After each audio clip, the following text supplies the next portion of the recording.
This photo is of the Cincinnati crawler. It was taken by a family who caught him in their home in 1974, but he escaped shortly afterwards. So in 1974, the Johnson family in Cincinnati noticed a couple weird things happening in their home. The 14-year-old daughter, Claire, would complain about seeing glowing eyes outside of her window at night. And then one night, the youngest son, Timmy, was laying in bed in the dark when he felt the family dog jump up onto his bed. But when he went to go pet it, it was not the dog. It was the crawler, who police still believe was responsible for the disappearance of 4 other boys in the area. Some believe that he was an escaped convict, while others actually believe that he was the victim of human experiments happening in the area that may have been conducted by the family's dad. Claire snapped this photo. This is why you should never use Snapchat. This story took place in 2015 when a young boy and girl were Snapchatting each other late at night. The boy and girl were just sending Snapchats back to each other, making goofy faces and just having a normal conversation. After a while of them sending Snapchats back and forth to each other, the boy realized there was a silhouette in the young girl's window. The young boy then asked the girl, "Hey, I didn't know you had a brother. Does he go to our school?" She replied to the boy saying, "No, I'm actually a single child. Why do you ask?" The boy still saw the outline of the man and told the girl, "Look behind you now. I think somebody's watching you."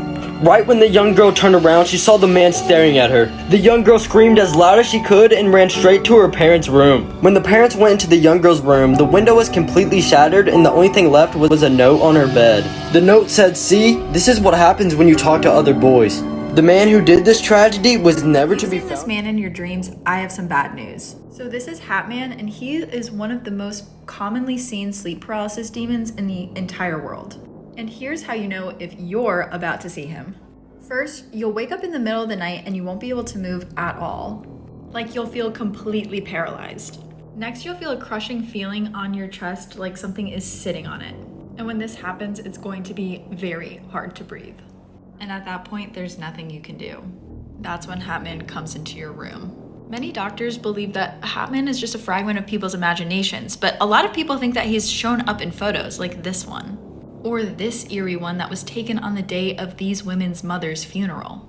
In the next part, wake up in the middle of the night, don't do what they did. Once there was a girl named Bailey who went to a sleepover at a friend's house. But when her parents went to pick her up the next day, something terrifying happened. So Bailey got home pretty late, ate dinner, and went to bed. But in the middle of the night, Bailey woke her parents up. Her dad asked, "What are you up for? It's so late," struggling to put his glasses on. Then Bailey tugged at his shirt sleeve and said, "Guess how old I'm going to be next month?" "I don't know," her dad said, thinking this was some kind of joke. "How old?" Bailey smiled and held up 4 fingers. It's about 7 in the morning now, and Bailey's parents have been awake for almost 8 hours. Still, Bailey refuses to tell her parents where she got them from. Follow for more stories.